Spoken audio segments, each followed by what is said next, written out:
Generation needs to break that silence, make it that abuse isn't a thing, it's a thing of the past, and be there to support the children that are suffering right now.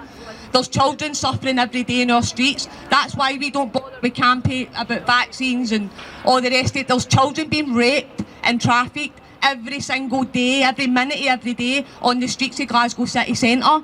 Why is nobody out there shouting and bawling about that? Why is nobody screaming? These children are suffering every single day. Not that they might suffer or they might get COVID or they might not. They are actually getting raped every single day. They're getting trafficked across flats in this city at an alarming rate. There's children going missing every single day. Me and Laura are looking for missing girls, missing boys.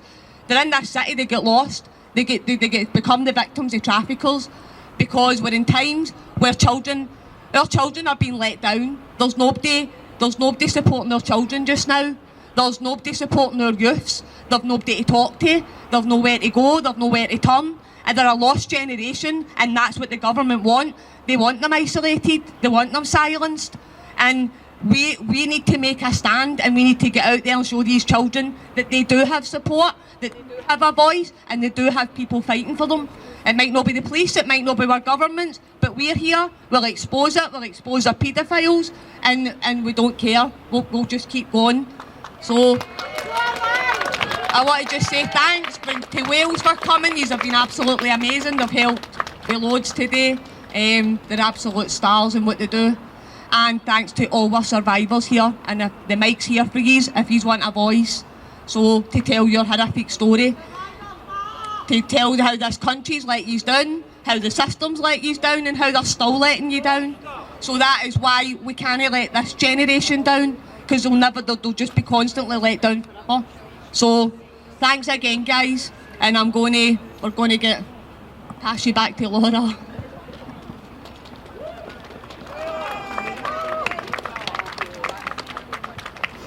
Right, guys, we just ask you when people's up speaking if we can just show a bit of respect and just be quiet and listen to them. A lot of people are nervous to come up and tell their story. We've got amazing people speaking. It's an open mic. If you want to speak, just come up, let us know and you can speak. But the first person that we're bringing up to speak is Stephanie Bonner.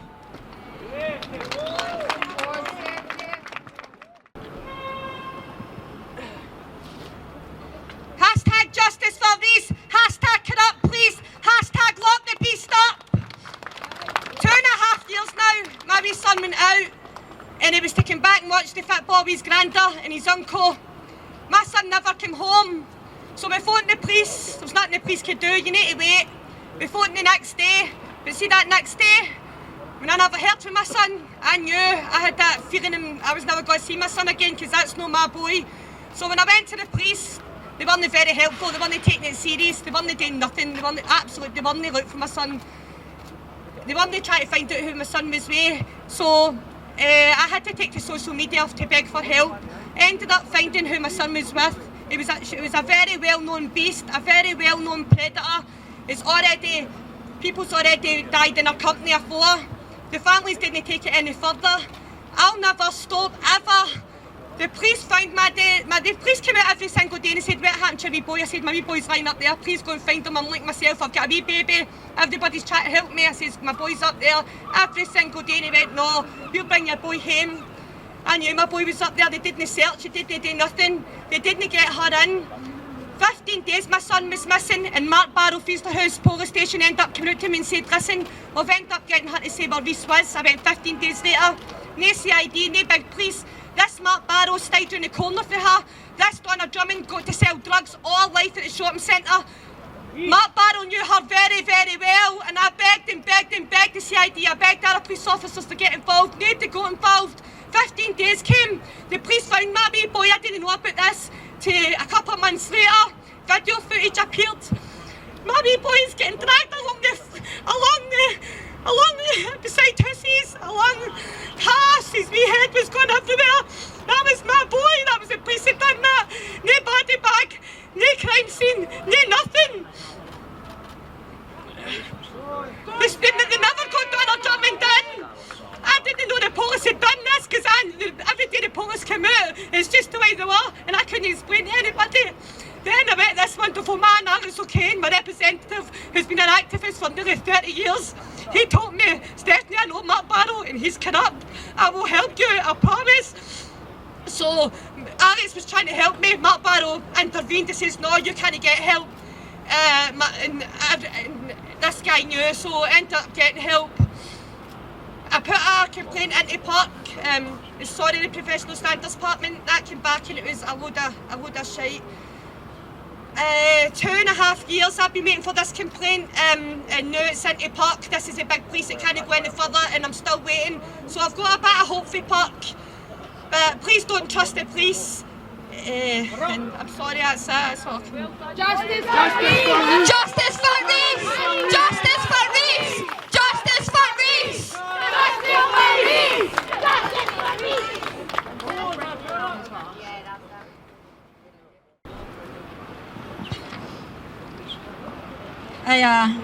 I'm going to read this document from the International Common Law Court of Justice. Public notice, January the 7th, 2013.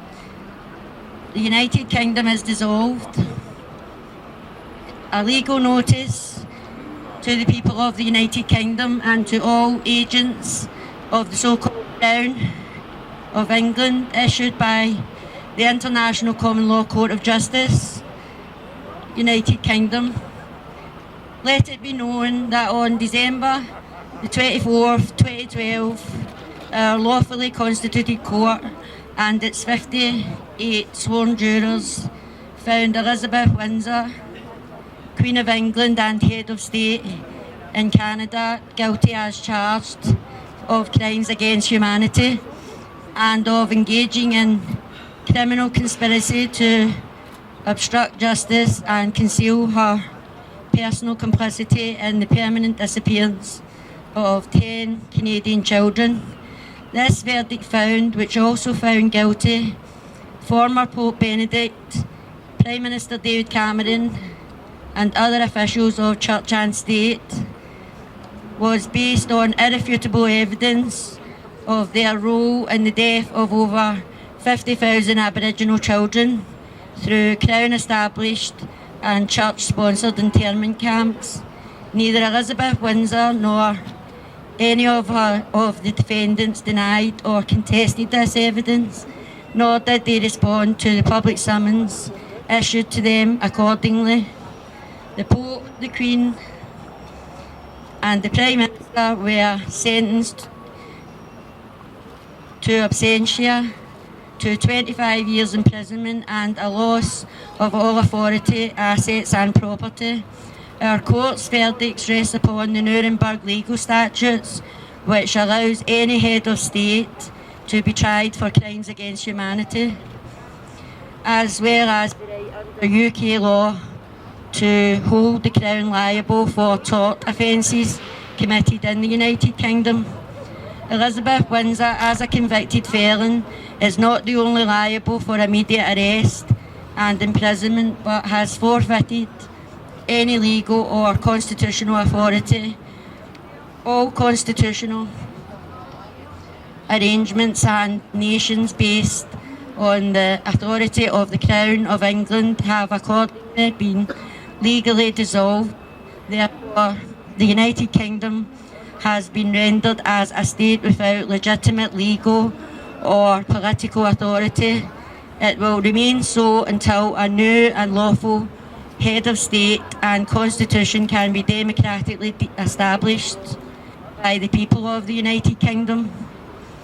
As of this date, all agents of the former Crown of England are released from their obligation and allegiance to that Crown, and the government of the United Kingdom, including all members of Parliament, judges, civil servants, the police and the military, all courts, laws and statutes based upon the Crown and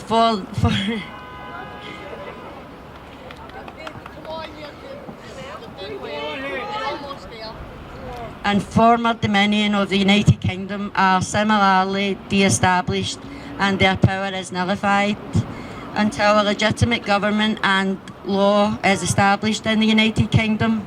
citizens are obligated to conduct themselves under the inherent common law and requirement of equity, peaceable coexistence and self-government, maintaining their own law and order within their communities. For all existing political, legal and police authorities in the United Kingdom are illegitimate and inoperative. As self-governing men and women, citizens are obligated to convene a national congress to draft a new constitution for a sovereign republic of free citizens.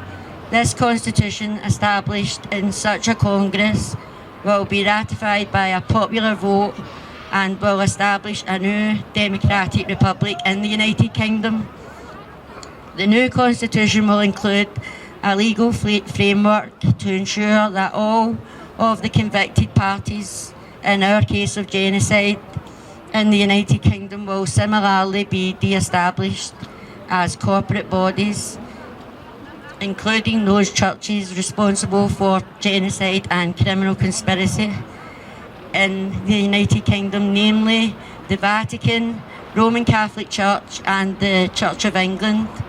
Our court has entered this verdict and statement into its permanent record and issued it to all of the governments of the world and to the United Nations. As such, this public notice constitutes a legally enforceable document that may be used by the bearer to uphold his or her status as a free-born man or woman within the United Kingdom who is not subject to any authority or law save as a citizen as a democratically constituted Republic of England, promulgated by the International Common Law Court of Justice on the 7th day of January, the year 2013.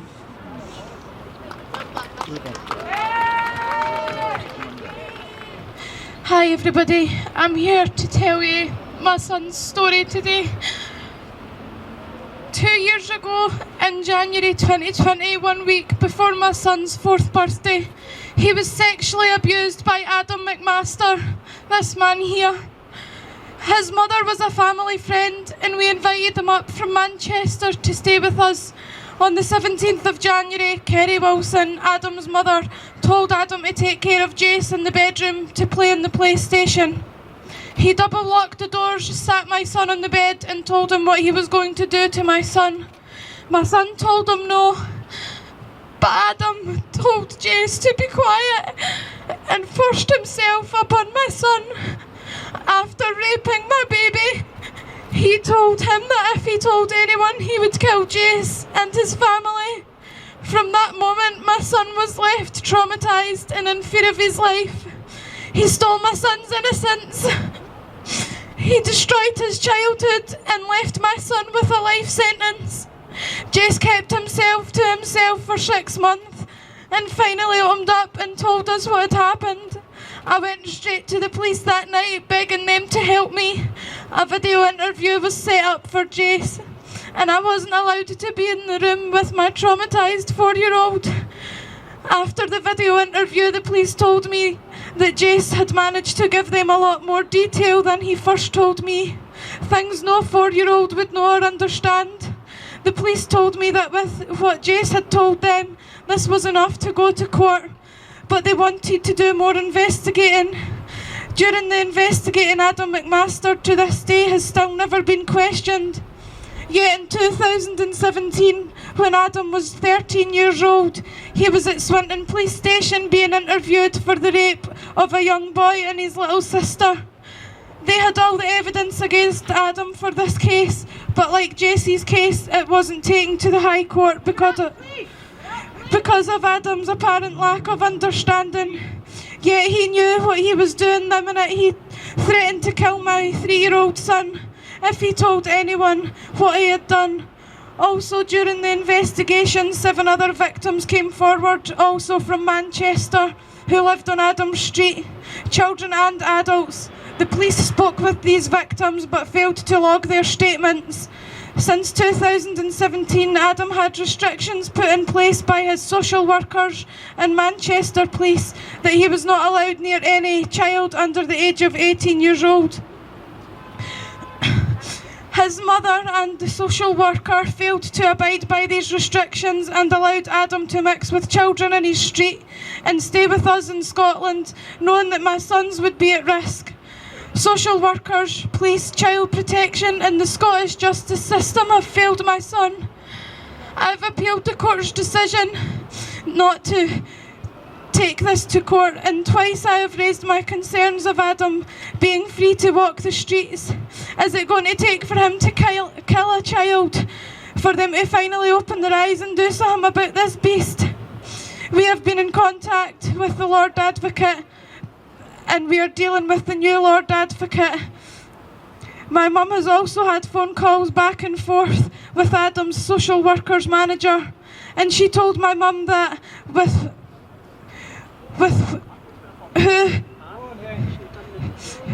who done the reports for the CID, and that they are not saying that this did not happen to Jace. They know something has happened, but they feel that Adam would not cope being locked away.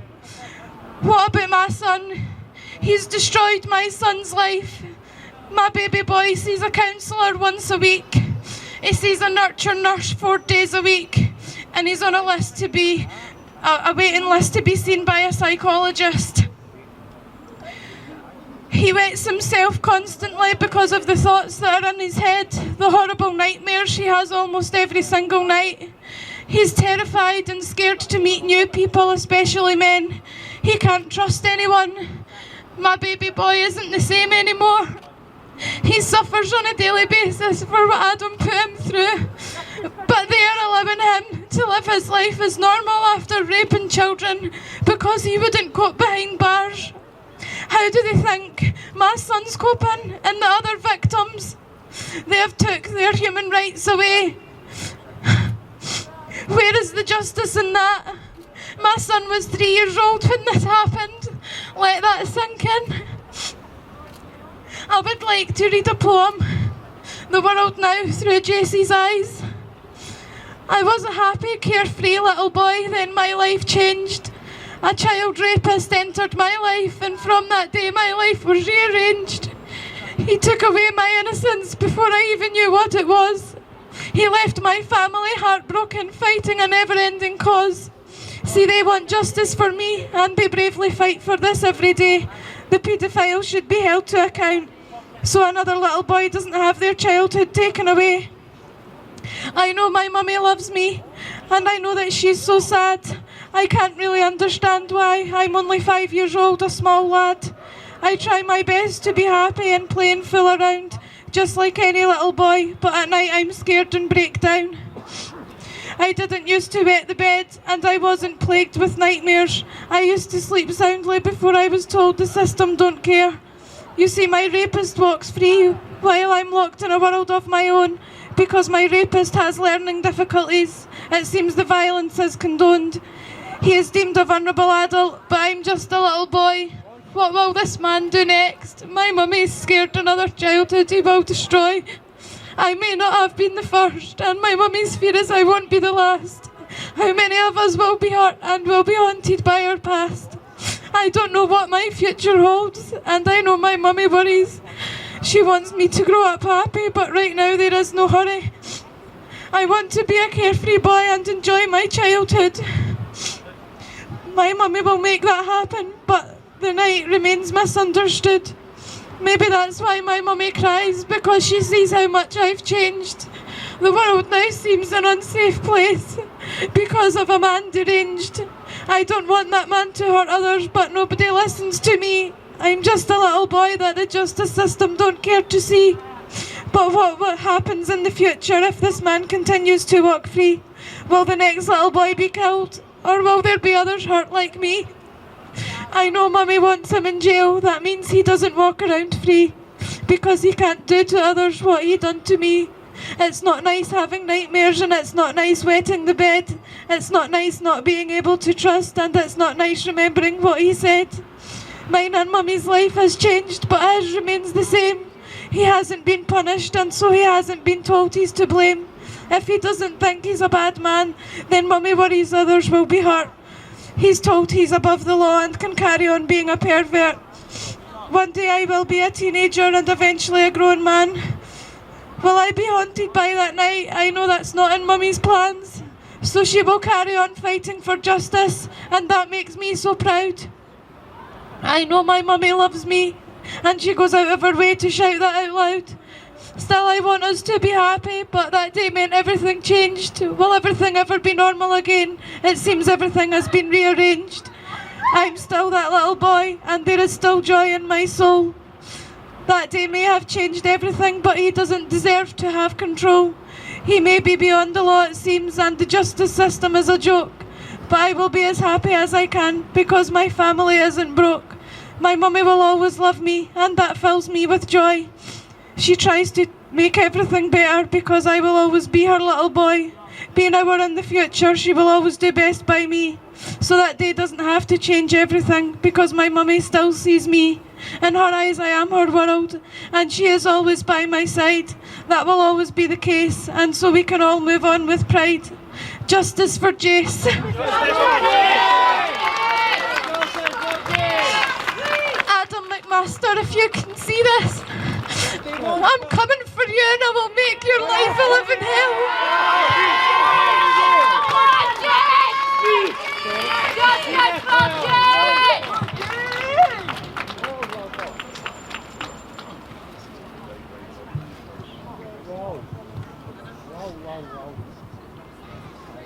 Story Andy's poem.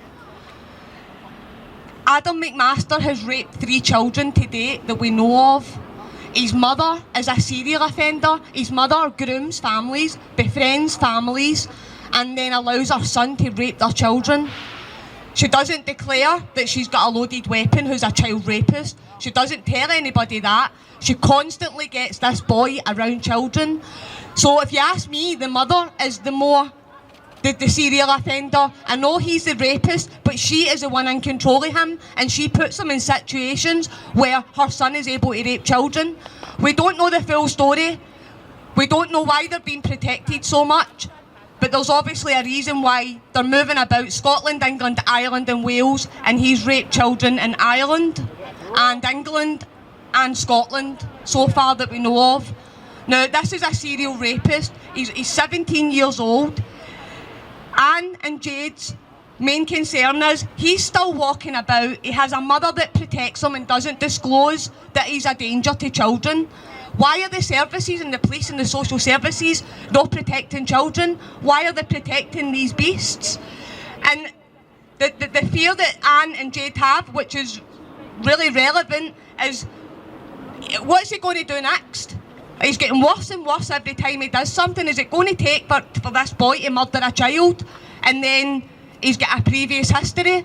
Like, we've got to make changes. We're campaigning for a lot of injustices this year, and this is one of them. We need the laws changed. He should have never got out of Scotland. They should have been remanded and kept here. This boy's obviously a danger. His mother's a bigger danger, and we need to put an end to this, guys. So please keep their faces out there. If you see it, just share the shit out of it, guys, and keep Adam McMaster and Kerry Ann Wilson's face out there, and try and keep some children safe, because as it stands now, the system's protecting them, and they move them around, and they don't tell families and children the dangers. So, thanks again, guys. Justice for Jace! Right, guys, so we're going to have our Mags and Diana. Hi, I'm Mags's big cousin. Now, Mags was taken into care in the 80s into Balnacraig in Perth. And all the time Mags was in Balnacraig, she was abused by the house manager and the headmaster in Balnacraig. Now, see, for Mags to get home, she had to sit in this housemaster's knee and let him touch her for her to go home. Now, she repeatedly had to go through this. Now, she's put in there because she's dogging school and not doing things that she's maybe buzzing glue, not doing things that she's maybe, right things that she might be doing. It puts in there as a child to be protected. But she's abused when she's in this unit.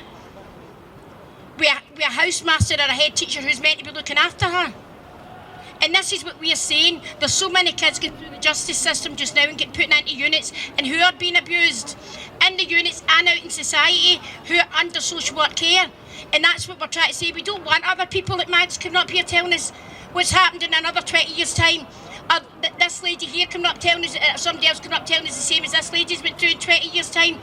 We don't want that. We want it that when somebody's been abused, it stops. At least all this abuse that's happening just now should stop the abuse that's happening in the future. They should be taking note from what's happening just now and stopping that. And they should be stopping it, no letting it continue, because that's all we're hearing. We're hearing more cases and more cases and more cases, so why is it not being stopped? And that's what I take it we're all standing here for. We all want it stopped. We don't want any more kids abusing, more kids to go through what everybody else is going through. So social services and the government and the councils and all that need to take note. They need to make radical changes to things that's going on so kids are not going to get abused anymore in these children units. Hi, I'm Mags. I'm a survivor. And I'm a survivor in your system in the 80s.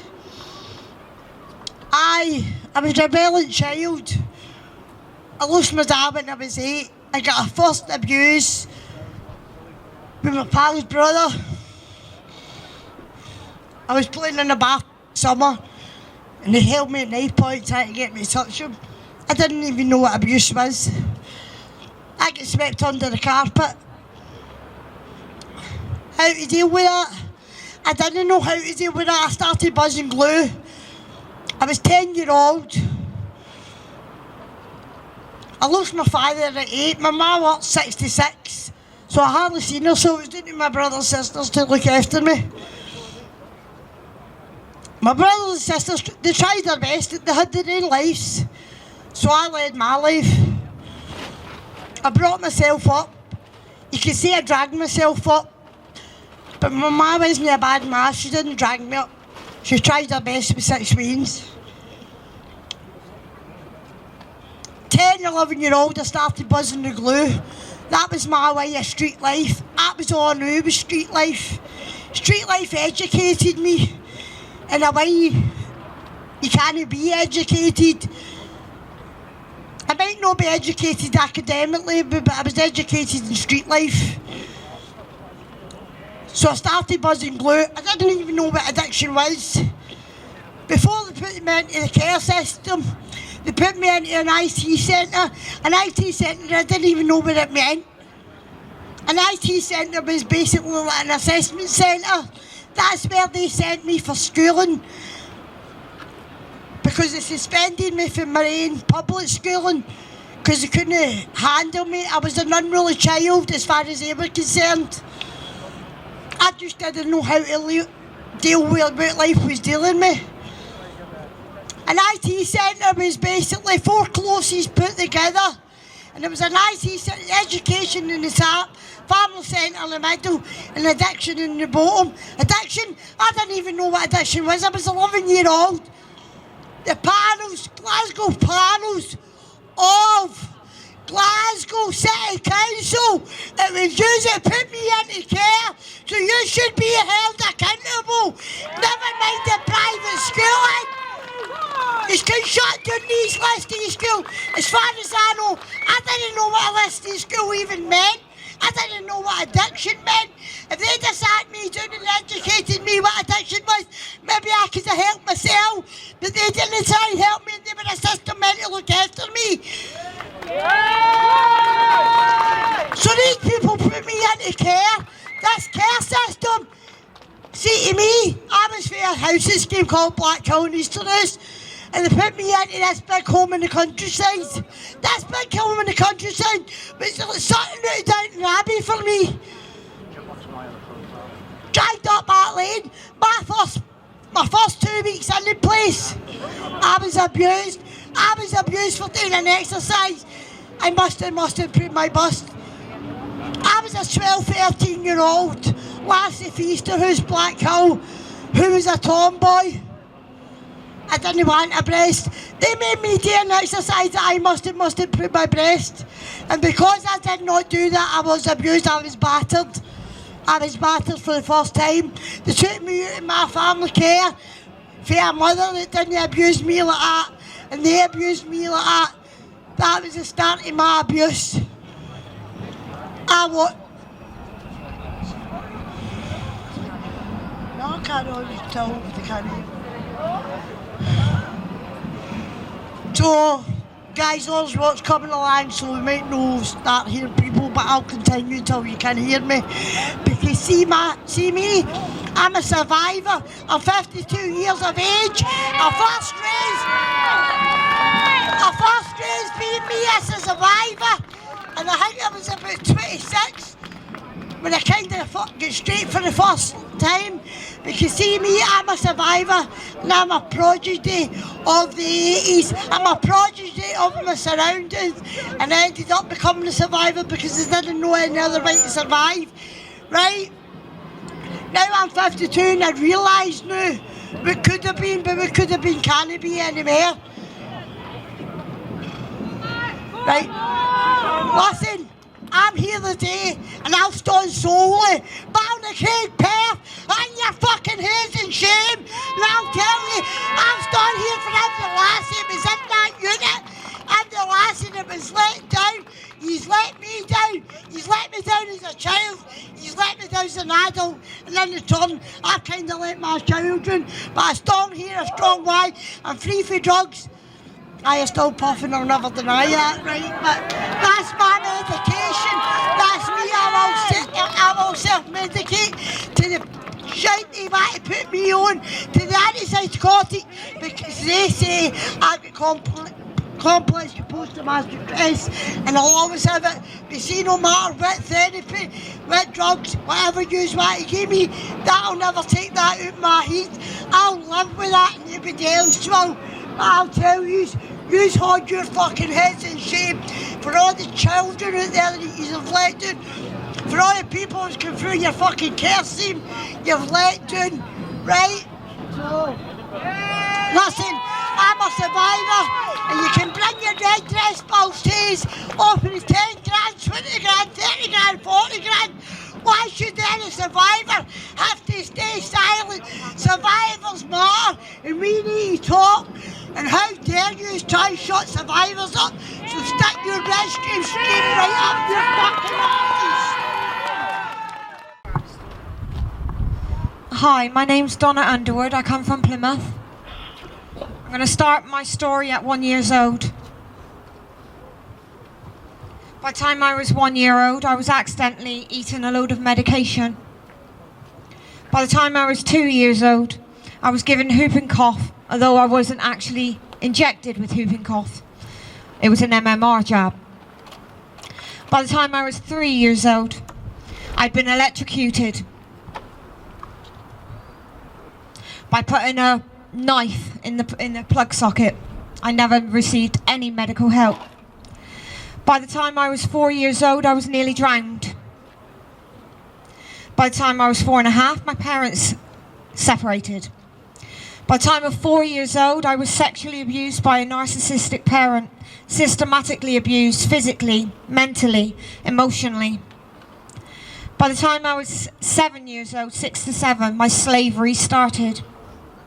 My jobs were dishes, polishing, washing with a twin tub, whilst they were sat at the pub. I had to use the dryer, ironing, putting clothes away, peeling spuds, whilst raising her children. I was 6. By the time I was 9 years old, I was sodomized. Now, take it into account, under 9 years old, I had every single abuse known to man.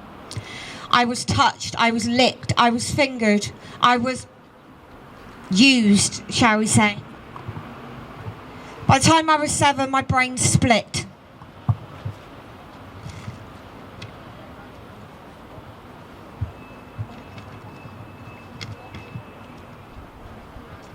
At age 11 years old, I went to a new school. I was forced to shower naked in front of the whole class. I was also brainwashed after outbursts from watching Childline, triggered by an advert. I was screamed at, forced to be silent, and made to stand in front of my abuser and a second abuser, his sister, who demoralised and shamed me as a liar. All the time, I am sustaining serious sexual abuse. By the time I was 13 years old, I was kicked out. I was mentally unstable. At age 13 to 14, a doctor told the social services and the Devon and Cornwall police I was interviewed for 7.5 hours in a room with a detective, and I only told about rubbing. I couldn't use the words. At age 13 was my very first panic attack at school. I had a seizure. Nothing happened. I was also sexually abused by a dirty old man at the age of 13. Flashed in the street on a separate time. This is when my suicide started. I started to sniff gas. I was going to school at the age of 14, pissed as a parrot. Nobody noticed. By 14, I was followed home by young boys calling from the bushes to try to get me inside. At age 15, I moved out and started living on my own. At 16, I became pregnant. I was again date raped at age 16, even though I was pregnant. Now I'm going to go into a little bit more detail. I find myself here today in front of my peers to give my account of my horrendous child abuse that I endured. I will give you my honest account of my memories and facts from my medical notes and memory. I was born to a very normal parents, working class. My mother came from Cornwall, my father came from Plymouth. I was the third child. I had 2 older brothers, only 16 months between us. Now, by the time I was only a year old, I had been hospitalised by ingesting medication. Also, I was given MMR, which I explained. At 3 years old, I was electrocuted. I put a metal knife in the wall socket and was thrown across the room. I was not taken for medical attention. My mother told me all about it when I questioned her. The shocking story now gets very shocking. Please bear with me if I have to stop and breathe. By the time I was 4.5 years old, we lived in a council house when my parents divorced. I will never forget the day. I know this to be true because I bugged my elder brother over and over again to tell me the story of when my parents had split up. I'm not going to go into detail, it's just rubbish. My very first memory of the man was on a scorching hot day. I can remember being very excited because my dad was planning a road trip in the car. Children from the street was all surrounding this person. It was my stepmother's brother. Soon enough, he was around grooming and building the trust of the children. He went on to abuse me at 4.5 years old till 13 years old. I was being sexually abused graphically at every moment. Babysitting, play fighting, and he used the ploy to not allow me to join in because I was a girl, which made me want to join in.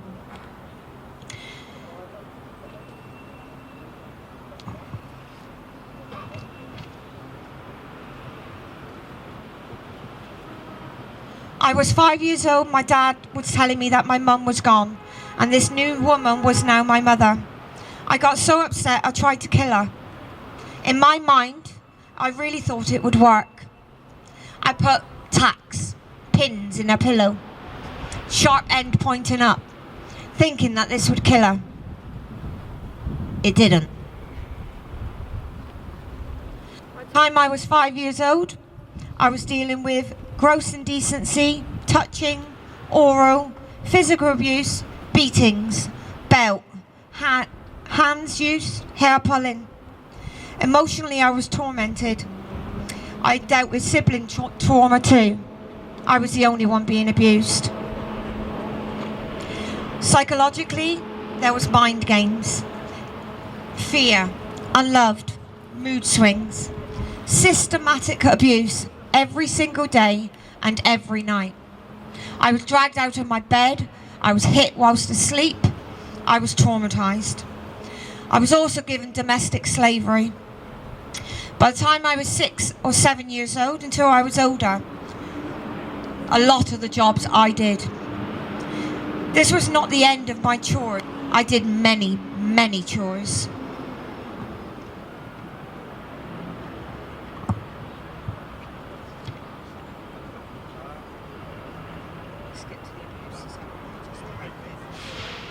By the time I was aged 9 years old, this was a terrifying year for me. I can barely remember that whole year. What I do remember is it was a beautiful day in the sky. It lifted my heart. I was always free if I could play or interact with normal people, and the love and attention that they would show me would warm me. I never got it at home. I was bought a new swimsuit. I was very excited. I was never given much. I was running around in the 80s in pop shorts and a white t-shirt. The trim was red and had probably been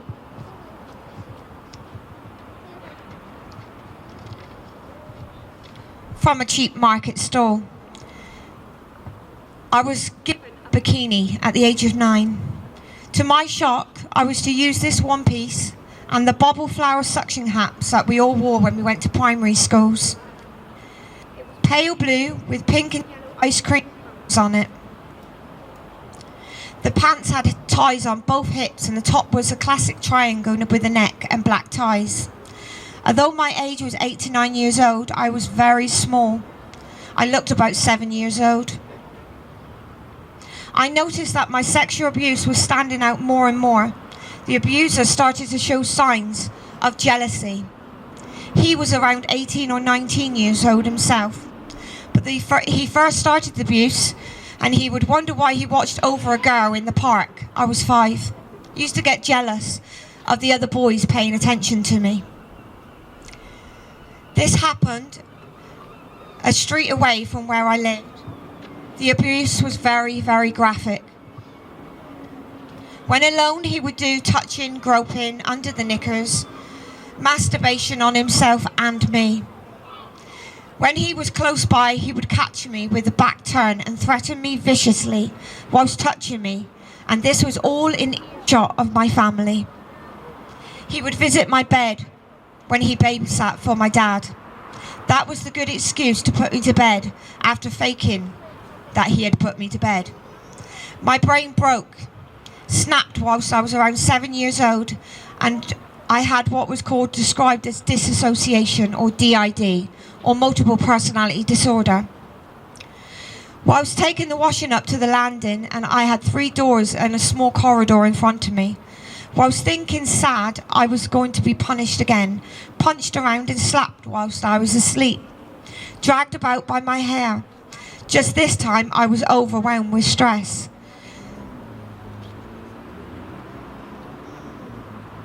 My back was facing the parents' room, and I would place their clothes in front as I folded them, placed them by the doors. And then I would go on to put them in the chest of drawers or the wardrobes. I looked over to the white net blowing in the gentle breeze. I could hear all the voices of the children playing in the summer sun. I picked up a garment and folded it as I looked down. There in my hand was my dad's pants, a picture of a plug with prongs on it and the words, "You're electric." I heard a very high-pitched sound and I spaced out, staring there. All I heard was a hum and a ring in my head. I dropped them. I realised at the age of 7 years old what my abuser was doing to me. It was sex. I ran away so many times as a child, and many times the police took me back. What was strange is my body was in slow motion, extremely slow motion, but a trail would follow me wherever I moved. I do not remember much else, apart from the time I was raped at 9 years old. Trauma was getting progressively worse. The rape. To set the scene, I can only remember that it was early autumn time, and I was sent home because of the Hurricane Charlie, my dad's name. In 1986, I was playing on my scooter, and I was riding it down the street, and halfway on the left it reared into a grove. I was unaware that my brake pads had been removed, and I was trying to slow down. I was thrown to my side whilst holding my scooter.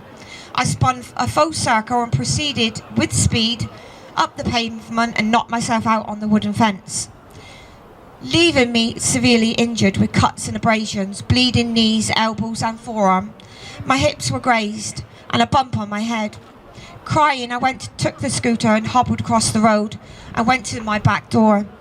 I was told by the beast, that's my stepmother, to go up to our parents' house to get some antiseptic cream. I winced and hobbled up to the grove.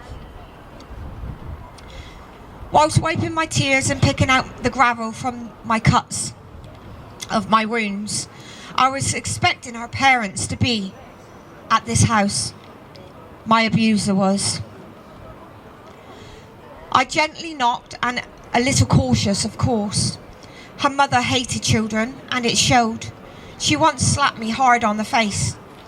So I was expecting her to be there. My sexual abuser opened the door. He was alone, and at the age of 9, I was sodomized brutally by him. I hid the bloody underwear and put it in a bush. I stopped speaking and shut down for a whole year.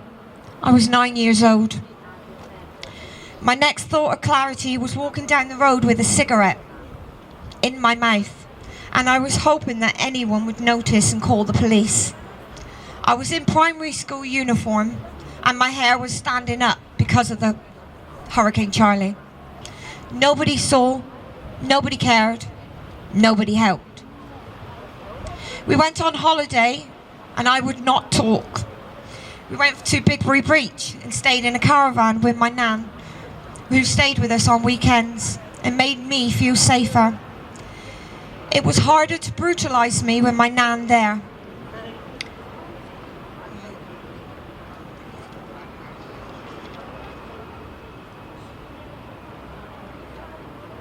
The whole attack had a very big impact on my brain because I was still being beaten, tormented and coerced into silence with fear, threats, constant punishment, and I mean severe punishment, for blurting it out in the first place.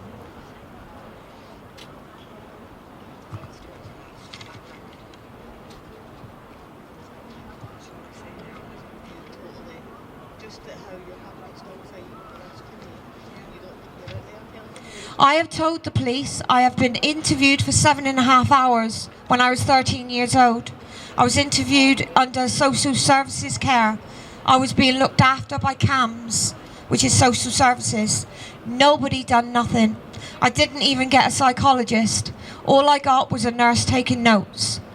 To this day, the police will not give me my statements because I ran away at 5 years old, and it's documented. No child at 5 runs away, not without a reason, okay?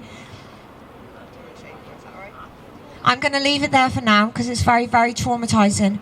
But just to say, I have been trafficked. I have been gang raped. I have gone through everything known to man. And still, the police do nothing. Nobody wants to hear me, and I am silenced.